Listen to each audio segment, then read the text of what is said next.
Now we are going to start fallopian tubes.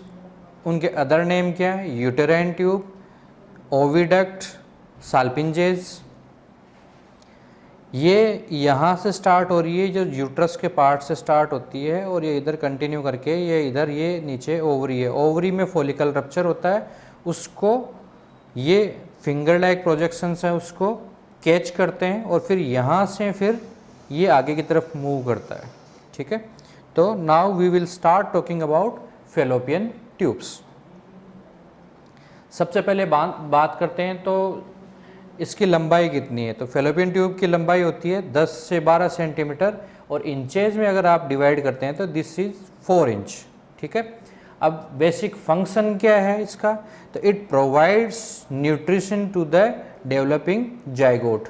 जब fertilization हो जाता है उसके बाद में ये कुछ टाइम तक इन ट्यूब्स में ही रहता है, तो उसको न्यूट्रिशन देगी और साथ में जब जाइगोट मेच्योर हो जाएगा तब इसको ये अपने सीलिया, जो फिंगर लाइक प्रोजेक्शंस होते हैं, छोटे छोटे सीलियाज होते हैं, उन सीलियाज से इसको पुश करेगी towards the uterine cavity.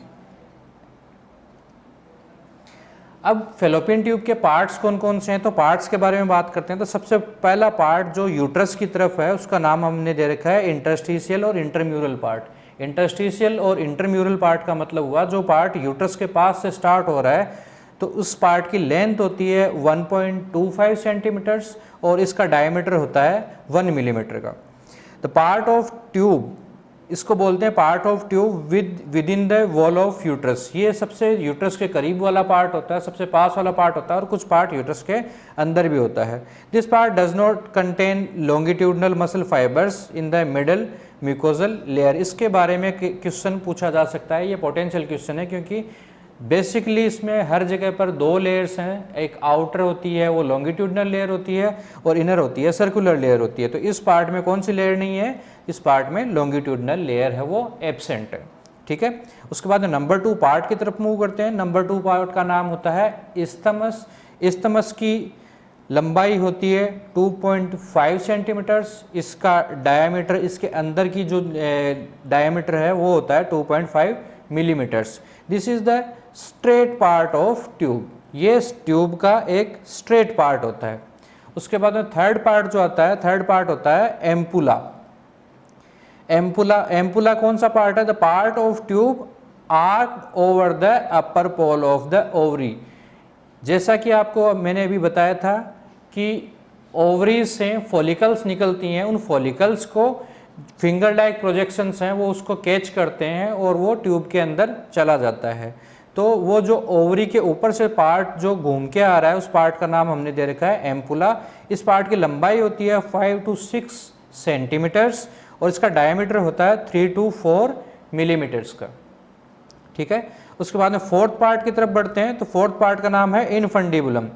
Infundibulum का मतलब होता है फनल शेप्ड। इसमें बहुत सारे फिंगर लाइक प्रोजेक्शंस होते हैं। ये एक जो फिंगर लाइक प्रोजेक्शंस हैं इनकी नंबर की बात करें तो 20 से 25 होते हैं नंबर में, और इनका अलग जो दूसरा नाम दे रखा है दैट इज फिम्ब्रिए।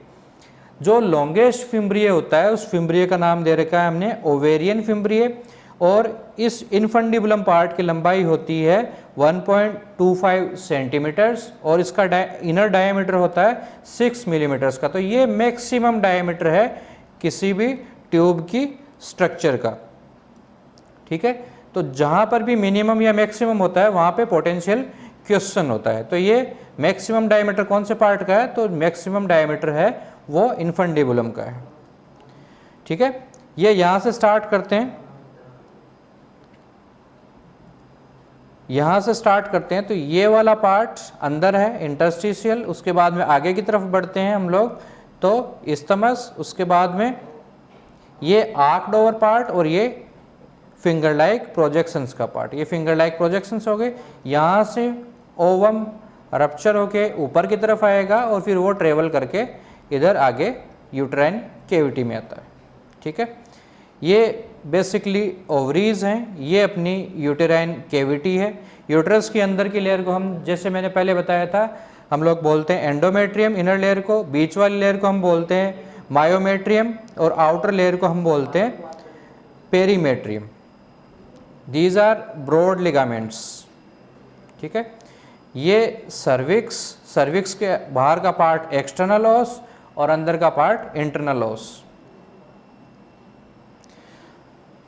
अब फेलोपियन ट्यूब्स की नॉर्मल लोकेशन के बारे में बात करें तो fallopian tubes are located with in the 2 layers of the broad ligament. Broad ligament की जो 2 लेयर्स होती हैं उन लेयर्स के बीच में ये होता है। From outer to inner side the wall consist of 3 layers. ठीक है, अंदर से बाहर से अंदर की तरफ जाते हैं तब हमें 3 लेयर्स मिलती है। सबसे बाहर वाली लेयर का नाम हमने दे रखा है आउटर पेरिटोनियम, मिडल वाली का मिडल मस्कुलर लेयर। और मिडल मस्कुलर लेयर में 2 प्रकार के फाइबर होते हैं। जो बाहरी फाइबर होते हैं वो लॉन्गिट्यूडनल होते हैं और जो अंदर वाले फाइबर होते हैं वो सर्कुलर होते हैं। ये किसी भी ट्यूब लाइक स्ट्रक्चर के ये एक बेसिक प्रॉपर्टी है ह्यूमन बॉडी में कि जो भी बाहरी आवरण होगा, बाहरी जो मसल फाइबर होंगे वो हमेशा स्ट्रेट होंगे और जो अंदर वाले होंगे वो सर्कुलर होंगे। इससे उनके एक्शन में आसानी रहती है, उसमें मूवमेंट्स में आसानी रहती है। ठीक है, उसके बाद में जो थर्ड और इनर पार्ट आता है इनर म्यूकोसा।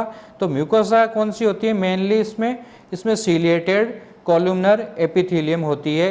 ये इस पे बहुत बार क्वेश्चन पूछा गया है, ये एक पोटेंशियल क्वेश्चन है,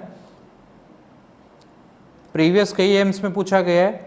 और इन बिटवीन सीलिएटेड रहता है, सीलिएटेड के बीच में कुछ पार्ट है वो नॉन सीलिएटेड का होता है जिसको हम बोलते हैं पेग सेल्स। ये लास्ट ईयर एम्स में पूछा गया क्वेश्चन है कि व्हाट इज पेग सेल्स। तो पेग सेल्स क्या होती हैं, सीलिएटेड कॉलुमनर एपिथेलियम के बीच में जो नॉन सीलिएटेड पार्ट है that is non, these cells are non as peg cells. उसके बाद में बात करें हम फेलोपियन ट्यूब के फंक्शंस के बारे में डिटेल में, तो सबसे बड़ा फंक्शन होता है इसका it secrets A fluid which helps in viability of ovum. इसका बेसिक फंक्शन क्या है, जो ओवम ओवरी में था, ओवरी में मेच्योर होके वो ट्यूब्स में आ जाता है। तो ट्यूब्स का बेसिक फंक्शन क्या है कि उस ओवम को जिंदा रखे, वो वेट करे स्पर्म से मिलने के लिए ताकि फर्टिलाइजेशन हो सके। फर्टिलाइजेशन हो जाता है तो उसको वहाँ से प्रोपल्सिव मूवमेंट्स, छोटे छोटे सीलिया जो होते हैं उससे प्रोपल्सिव मूवमेंट के द्वारा उसको ट्यूब से क्रॉस करा के यूट्रस की जो कैविटी होती है उस जाइगोट को यूट्राइन कैविटी तक पहुँचाने का काम भी कौन करता है, फेलोपियन ट्यूब्स करती हैं। अब सबम्यूकोसल लेयर होती है वो इसमें नहीं पाई जाती। तो ये एक पोटेंशियल क्वेश्चन है कि सबम्यूकोसल लेयर कौन कौन सी स्ट्रक्चर्स में नहीं पाई जाती। तो हमारे नॉलेज के लिए या एमसीक्यू पॉइंट ऑफ व्यू के लिए हम इसको एक जगह समराइज करके देखें तो submucosa is deficit in fallopian tubes, uterus, ovary, vagina, pharynx and mouth. ये स्ट्रक्चर्स है जहां पर सबम्यूकोसल लेयर नहीं पाई जाती। साधारणतया बॉडी की जितनी भी अंदर की लाइनिंग्स हैं उनमें म्यूकोसा के बाद में सेकंड लेयर जो होती है वो सबम्यूकोसा होती है। बट सबम्यूकोसा कहाँ कहाँ नहीं पाई जाती, तो उसके लिए fallopian tubes, uterus, ovary, vagina, pharynx and mouth. अब इसकी ब्लड सप्लाई के बारे में बात करें तो जैसा कि हम देख पा रहे हैं ये इधर से ओवरीज है, ओवरीज के पास से सप्लाई निकल रही है तथा कुछ सप्लाई है वो यूट्रस की तरफ से जा रही है। तो blood supply of fallopian tube is from uterine and ovarian arteries. Venus drainage भी सेम यूटेराइन और ओवेरियन आर्टरीज के द्वारा ही होता है। उसके बाद में हम बात करते हैं नर्व सप्लाई के बाद में या नर्व इनर्वेशंस के बारे में। तो नर्व इनर्वेशन में सिंपैथेटिक सप्लाई जो आती है वो होती है T10, L2। ये सारे के सारे पोटेंशियल MCQs हैं। पैरासिम्पैथेटिक कहाँ से आती है, तो पैरासिम्पैथेटिक सप्लाई आती है S2, S3 और S4 से। ट्यूब्स हैं वो वेरी सेंसिटिव स्ट्रक्चर है हैंडलिंग के लिए, बट यूट्रस और सर्विक्स है वो पेन के लिए इनसेंसिटिव है।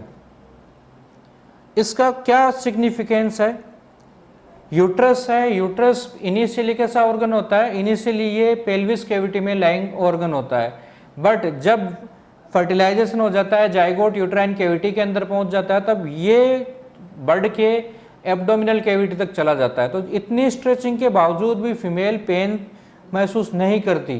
तो ये कैसी स्ट्रक्चर होनी चाहिए, ये पेन इन सेंसिटिव स्ट्रक्चर होनी चाहिए।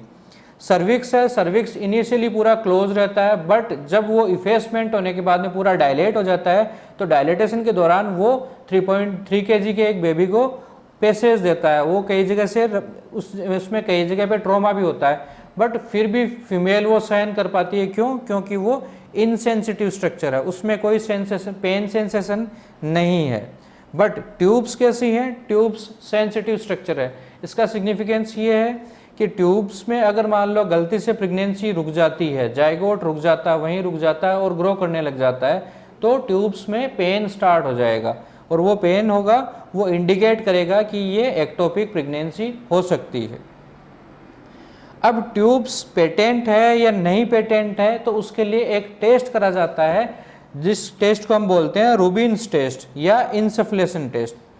ये रूबिन्स टेस्ट या इंसफलेशन टेस्ट किसके लिए होता है? तो ये ट्यूब्स की पेटेंसी, ये जो नलियां हैं, ओवरीज से ओवम आया, एक नली के द्वारा वो यूट्रस तक पहुंचना है जाइगोट बनने के बाद में, तो वो एक नली से निकल के आएगा। तो इस नली में क्यों ना हम कोई डाई रुकी हुई है, तो हम क्यों ना कोई डाई या गैस डाल के चेक कर लें कि ये इससे गैस पास हो पाती है या फिर डाई पास हो पाती है, तो ट्यूब पेटेंट है।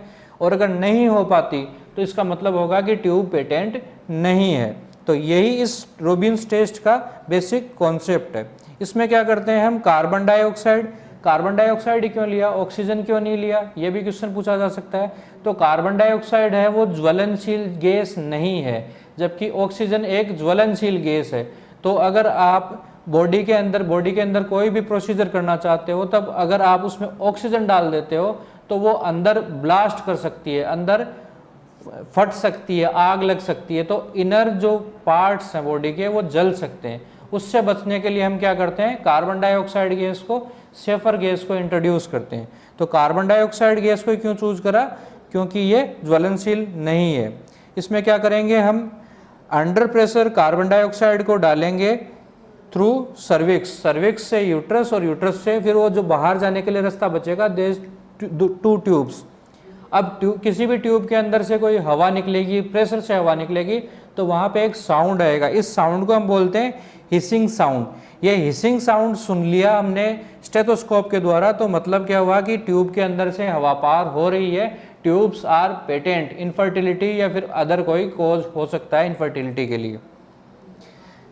ये क्वेश्चन पूछा गया था, ये डायग्राम भी पूछा जाता है, डायग्राम देके भी पूछ सकते हैं कि रूबिन्स कैनुला कैसा दिखता है। तो ये रूबिन्स कैनुला है। इससे हम क्या कर सकते हैं? इससे हम हिस्टेरो साल्पिंगोग्राम कर सकते हैं। What is hysterosalpingogram? जैसा कि मैंने अपने प्रीवियस लेक्चर में आपको समझाया था कि यूट्रस का दूसरा नाम हिस्टेर भी होता है। तो ये हिस्टेरो मीन्स यूट्रस, और साल्पिंग्स मैंने इस लेक्चर के स्टार्टिंग में बोला था कि फेलोपियन ट्यूब्स का दूसरा नाम क्या होता है? साल्पिंग्स।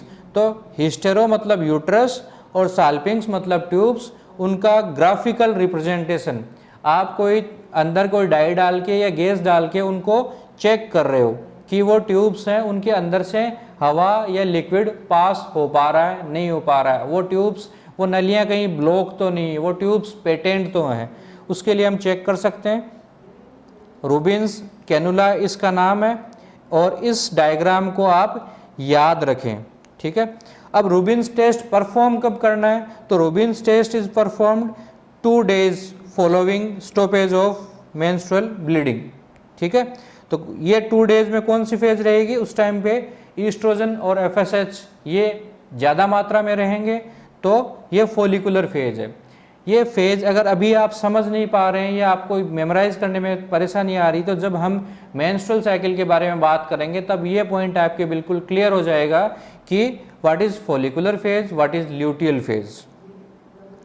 साल्पिंगोग्राफी, ग्राफिकल रिप्रेजेंटेशन ऑफ साल्पिंग्स, मतलब ट्यूब्स के अंदर डाई डाल के फोटो खींच के देख लिया, दोनों साइड की ट्यूब्स हैं उनके अंदर से डाई जा पा रही है, मतलब tubes are patent. Salpingography is same like Rubin's test, but एक radio contrast dye is used for checking, ठीक है। अब कुछ इंपॉर्टेंट फैक्टर्स के बारे में बात कर लें फेलोपियन ट्यूब्स के। तो जो क्वेश्चंस जो डायरेक्टली पूछे जाते हैं उनमें मोस्ट कॉमनली क्वेश्चन होता है most common site of fertilization. तो most common site of fertilization क्या है? एम्पुला। फैलोपियन ट्यूब के अंदर ओवम आया और एम्पुला में आके फर्टिलाइज हो गया। फर्टिलाइज होने के बाद में उसको जाना कहाँ है? सीलियाज उसको पुश करेंगे टुवर्ड्स यूट्रस, वो यूट्रस के अंदर जाना चाहिए।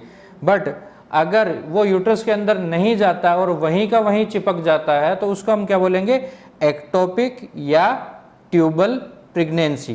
क्योंकि वो प्रेगनेंसी रूटीनली होनी चाहिए यूट्रस में, बट यूट्रस में नहीं पहुंच के वो कहाँ, जहाँ पे फर्टिलाइजेशन हुआ वहीं के वहीं फिक्स हो गए। तो दिस इज ट्यूबल और एक्टोपिक प्रेगनेंसी। ये टर्म एक्टोपिक जहाँ पर भी आती है तो इसके लिए एक सिंपल फंडा है इसको याद रखने का।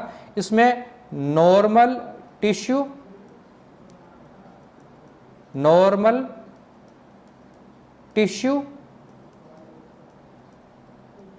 But abnormal location.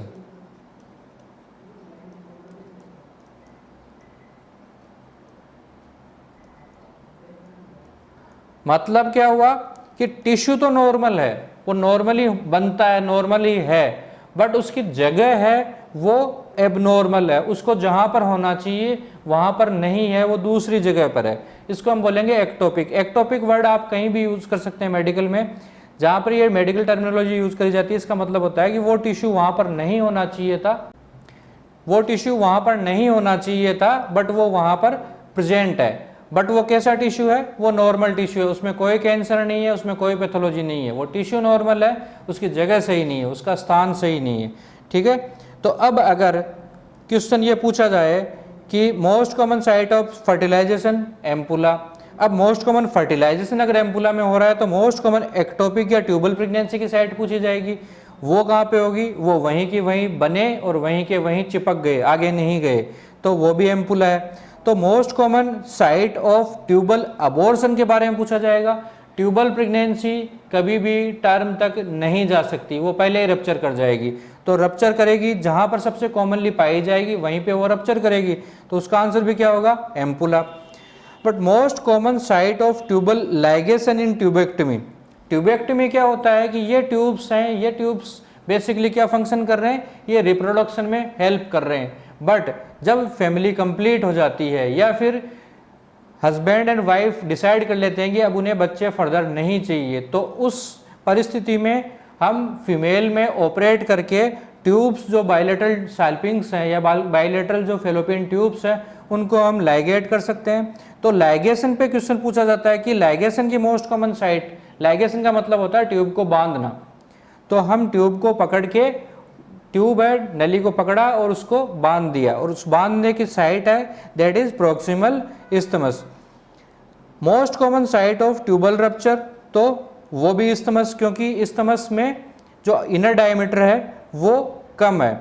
Anatomical sphincter of the tube, तो वो भी कौन सा है? वो भी इस्थमस है, क्योंकि इनर डायमीटर है वो यहाँ का काफी कम है। अब कुछ इंपॉर्टेंट फैक्टर्स के बारे में बात कर लेते हैं ट्यूब्स के बारे में। फर्स्ट नैरोएस्ट पार्ट कौन सा था? Anatomical sphincter of the tube is isthmus, और second narrowest part of tube is also isthmus.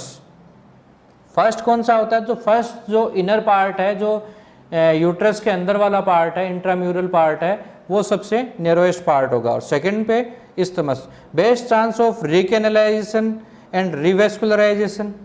रिकेनलाइजेशन और रिवेस्कुलराइजेशन का मतलब हुआ कि पहले ट्यूब है वो कट कर दी, चाहे आपने फैमिली प्लानिंग के लिए करी या फिर एक्सीडेंटल कोई ट्रॉमा हुआ या फिर कोई सर्जरी के दौरान हुई, तो उस ट्यूब को वापस जोड़ने को दैट इज रिकेनलाइजेशन, और उसमें ब्लड सप्लाई को वापस जोड़ने को दैट इज रिवेस्कुलराइजेशन। रिकेनलाइजेशन और रिवेस्कुलराइजेशन सबसे बढ़िया कौन से पार्ट में होता है? तो इस्थमस पार्ट में होता है। Narrowest part of tube is interstitial part और इंट्राम्यूरल पार्ट। सबसे छोटा पार्ट ये है, सेकेंड नैरोएस्ट पार्ट ये है, और एनाटॉमिकल स्फिंक्टर है वो इस्थमस है। ठीक है, इसमें कंफ्यूजन नहीं होना चाहिए। Best survival part of tubal pregnancy is interstitial. सबसे जो बड़ा पार्ट है, सबसे चौड़ा पार्ट है, वो वाले पार्ट में प्रेगनेंसी लंबे टाइम तक टिक सकती है, तो that is interstitial. Shortest part of the tube is interstitial part, सबसे छोटा और सबसे best survival of the tubal pregnancy कौन से पार्ट में होती है, तो इंटरस्टिशियल पार्ट में। निकोटीन क्या करता है, निकोटीन मतलब स्मोकिंग, जो स्मोकर्स होती हैं, जो फीमेल स्मोकिंग करती हैं, वो सीलिया को डिस्ट्रॉय करता है, और सीलिया डिस्ट्रॉय होने की वजह से ट्यूब्स की पेटेंसी चली जाएगी, ट्यूब्स फंक्शनल नहीं रहेंगी। तो ये इन ट्यूब्स से अगर या तो पहली चीज़ वो इनफर्टाइल होगी, और अगर फर्टिलिटी होती भी है, अगर उसमें जायगोट बन भी जाता है, तो वो सीलिया डिस्ट्रॉय होने की वजह से वो सीलिया उसको आगे यूट्रस की तरफ पुश नहीं कर पाएंगे, तो उस वजह से ट्यूबल प्रेगनेंसी के चांसेस भी स्मोकर वुमेन्स में ज़्यादा हैं। अब जब हम कवरिंग लेयर्स की बात कर ही रहे हैं, तो एक जगह पे क्यों ना हम पूरे फीमेल रिप्रोडक्टिव सिस्टम की कवरिंग लेयर्स की बात कर लें, ताकि फर्दर कन्फ्यूजन नहीं रहे। तो उसके लिए बात करते हैं। तो बार्थोलिन डक्ट है, बार्थोलिन डक्ट के ऊपर कौन सी लेयर होती है, Bartholin duct is covered by columnar epithelium, और बार्थोलिन ग्लैंड पे कोलुमनर एपिथेलियम, और बार्थोलिन डक्ट पे columnar epithelium. Vagina adult stratified squamous epithelium, और न्यूबॉर्न्स में ट्रांजिशनल एपिथेलियम पाई जाती है। ये ट्रांजिशनल एपिथेलियम ये अडल्टहुड में जाके स्ट्रेटिफाइड स्क्वेमस एपिथेलियम में चेंज हो जाती है। एक्टो सर्विक्स, सर्विक्स का बाहरी पार्ट। फीमेल रिप्रोडक्टिव सिस्टम में अलग अलग जगह पे अलग अलग एपिथेलियम है, जिनसे बहुत बार अलग अलग क्वेश्चन पूछे जाते हैं, तो क्यों ना हम समराइज करके उनको एक जगह पे एक साथ ही पढ़ लें। तो जो बार्थोलिन ग्लैंड है, बार्थोलिन ग्लैंड को कवरिंग एपिथेलियम होती है कोलुमनर एपिथेलियम। बार्थोलिन डक्ट पे भी सेम कोलुमनर एपिथेलियम पाई जाती है। वेजाइना एडल्ट में कौन सी एपिथेलियम होती है, तो स्ट्रेटिफाइड स्क्वेमस एपिथेलियम। और वेजाइना न्यूबॉर्न में होती है ट्रांजिशनल एपिथेलियम। ट्रांजिशनल एपिथेलियम होती है वो एडल्टहुड में जाके स्ट्रेटिफाइड स्क्वेमस एपिथेलियम में कन्वर्ट हो जाती है। फिर सर्विक्स की बात करते हैं, तो ectocervix is covered by stratified squamous epithelium, और endocervix is covered by columnar epithelium. ये बाहरी स्ट्रेटिफाइड स्क्वेमस एपिथेलियम जो वेजाइना वाली थी वो एक्टो सर्विक्स तक तो कंटिन्यू है, उसके बाद में एंडो सर्विक्स में जाएंगे तो ये चेंज हो गई। ये यहाँ से चेंज होने के बाद में यूट्रस में कौन सी एपिथेलियम होती है, तो ये वाली एपिथेलियम ही यूट्रस में कंटिन्यू होती है। वो कोलुमनर एपिथेलियम जो एंडो सर्विक्स में थी, वो वाली कोलुमनर एपिथेलियम यूट्रस में भी रहेगी। अब इन दोनों का जो जंक्शन होता है, वो जंक्शन वाला पॉइंट होता है, that is most vulnerable to affect. यहाँ पर सबसे ज़्यादा चांसेस होते हैं कि कैंसर है वो ओरिजिनेट कहाँ से होगा, तो ये दोनों का जो जोड़ बनता है, उस जोड़ पे सबसे मोस्ट कॉमनली कैंसर पनपने की संभावनाएं होती हैं। फेलोपियन ट्यूब्स हैं, तो फेलोपियन ट्यूब्स में अभी मैंने बताया था सीलिएटेड एपिथेलियम होती है। ये सीलिएटेड एपिथेलियम क्यों ज़रूरी है फेलोपियन ट्यूब्स के लिए, क्योंकि जो जाइगोट बनता है वो जाइगोट वहाँ से उसको धक्के के साथ में, प्रोपल्सिव मूवमेंट्स के साथ में वो उसको यूट्रस तक भेजना है, तो धक्के का काम ये सीलियाज करेंगे। ओवरीज में कौन सी एपिथेलियम पाई जाती है, तो ovaries are covered with cuboidal epithelium. अब ब्रेस्ट की बात कर लें, तो ब्रेस्ट में कॉलुमनर एपिथेलियम होता है एल्वेलाइज में, डक्ट्स में क्यूबॉइडल एपिथेलियम होता है, और जो डक्ट्स हैं एंडिंग में वो स्ट्रेटिफाइड एपिथेलियम से कवर्ड रहते हैं। Labia majora is covered by squamous epithelium, और urethra upper part is covered by transitional epithelium, and lower part is covered by stratified squamous epithelium. ये सारे के सारे इंपॉर्टेंट एपिथेलियम कवरिंग्स हैं। ठीक है, अब जब बात कर रहे हैं फीमेल के इंटरनल जेनिटलियाज की, तो ये वेरियस एंगल्स जगह जगह पे आते हैं और परेशान करते हैं, याद करने में परेशानी रहती है, तो उसके लिए हम क्यों ना एक जगह पर ही इनको एक साथ ही पढ़ लें। तो क्वेश्चन अगर पूछा जाता है, in erect posture vagina makes an angle with horizontal plane, तो वो कितना होता है, तो that is 45 degree angle. In supine position ये एंगल 75 डिग्री का होता है, और ये यूट्रस है वो आगे की तरफ झुका हुआ होता है, तो anteversion angle between vagina and fundus is 120 degree. और पोस्टीरियर वेसाइको मतलब यूरिनरी ब्लैडर, और urethral angle is of 100 degree between urethra and urinary bladder. इन एंगल्स का अपने आप में क्या सिग्निफिकेंस है, इन एंगल्स का सिग्निफिकेंस होता है कि ये एंगल्स अगर डिस्टॉर्ट हुई, ये अगर चेंज हुए, तो पेशेंट को यूरिन रोकने में परेशानी आती है। पेशेंट फीमेल्स में चाइल्ड बियरिंग एज में रिकरेंट अबॉर्शंस हो सकते हैं, इसलिए ये एंगल्स इम्पोर्टेंट है और इनको याद करना ज़रूरी है, एग्ज़ाम पॉइंट ऑफ व्यू से भी और प्रैक्टिकली खुद के दिमाग के पॉइंट ऑफ व्यू से भी। एंगल ऑफ इंक्लाइनेशन के बारे में अभी रिसेंट ईयर्स में क्वेश्चन पूछा गया था, तो what is angle of inclination? That is 55 degree angle.